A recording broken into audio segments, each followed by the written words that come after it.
नमस्कार दोस्तों, कैसे हैं आप सभी। दोस्तों, आपने कई लूट और डकैती की घटनाओं के बारे में सुना होगा। आज हम जानेंगे दुनिया की सबसे बड़ी डकैतियों के बारे में। तो चलिए आइए जानते हैं। नंबर 1, लुफ्तांसा डकैती। दोस्तों, अमेरिका की न्यूयॉर्क सिटी में 11 दिसंबर 1978 को अमेरिका की धरती पर सबसे बड़ी नकद डकैती डाली गई। इस डकैती ने पूरे देश को हिलाकर रख दिया। इस घटना में आधा दर्जन नकाबपोशों ने $5 मिलियन नकद और $8,75,000 के गहनों को लूट लिया था। सबसे हैरानी की बात ये थी दोस्तों कि इस घटना को जिस न्यूयॉर्क एयरपोर्ट पर अंजाम दिया गया, वहां कड़ी सुरक्षा रहती थी। ये डकैती आयरलैंड अमेरिकी मूल के निवासी जिमी वर्क ने डाली थी, जो एक आपराधिक परिवार से संबंध रखता था। इसके साथ ही एक अन्य आपराधिक गैम्बिनो परिवार के साथ मिलकर वह 11 दिसंबर 1978 को लगभग 3 बजे लुफ्तांसा कार्गो बिल्डिंग नंबर 261 में घुसे और वहां उन्होंने स्टाफ को इकट्ठा किया तथा एक कमरे में बंद कर दिया, सिवाय सुपरवाइजर के, क्योंकि उसके पास वार्ड की चाबी थी। बंदूक की नोक पर सुपरवाइजर से वार्ड खुलवाया गया और कैश तथा नकद लेकर वो लोग फरार हो गए। ये सब कुछ 1 घंटे के भीतर हो गया। कहा जाता है इस घटना में शामिल एक एक करके करीब 8 लोग मारे गए। दावा किया जाता है कि उन सभी को बुर्क ने मारा था, जिससे उसे लूट के पैसों में हिस्सा न देना पड़े तथा वो पुलिस से भी बच सके। कहा जाता है कि पुलिस कभी भी लूट के पैसों का पता नहीं लगा पाई। नंबर 2, बॉस्टन म्यूजियम डकैती। दोस्तों, यह चोरी 18 मार्च 1990 में बॉस्टन म्यूजियम में हुई थी। इस चोरी में लगभग 13 पेंटिंग्स चोरी हो गई थी, जिनकी कीमत अरबों डॉलर है।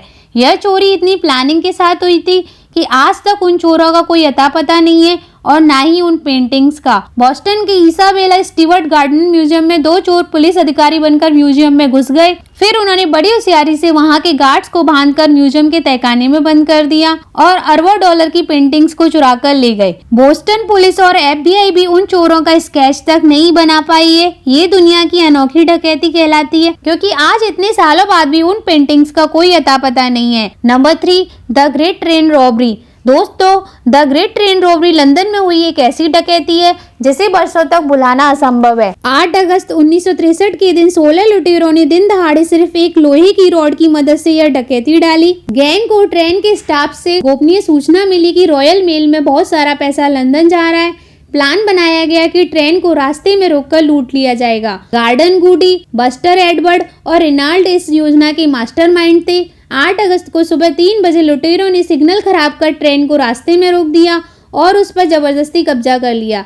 इसके बाद वह ट्रेन में मौजूद 200 करोड़ रुपए लेकर भाग गए। कई सालों की मेहनत के बाद पुलिस ने फिंगरप्रिंट के जरिए चोरों को तो पकड़ लिया, लेकिन उनके पास कोई पैसा नहीं बचा था। नंबर 4, एंटवर्प डायमंड डकैती।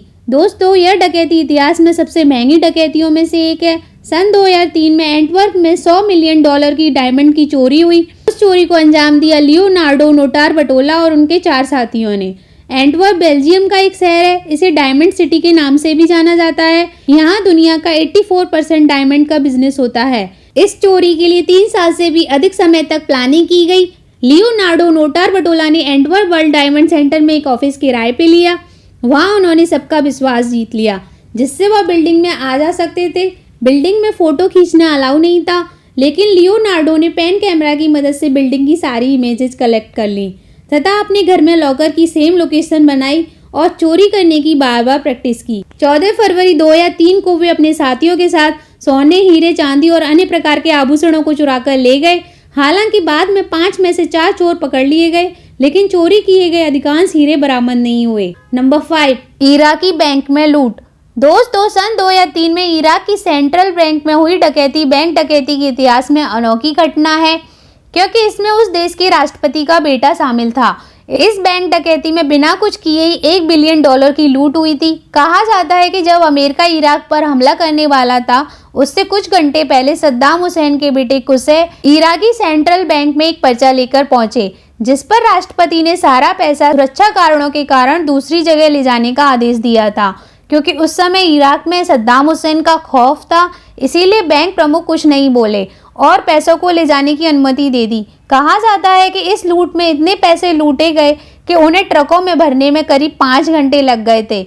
इसके बाद भी और पैसों को वहीं छोड़ दिया गया, क्योंकि उन्हें रखने के लिए ट्रक में जगह नहीं थी।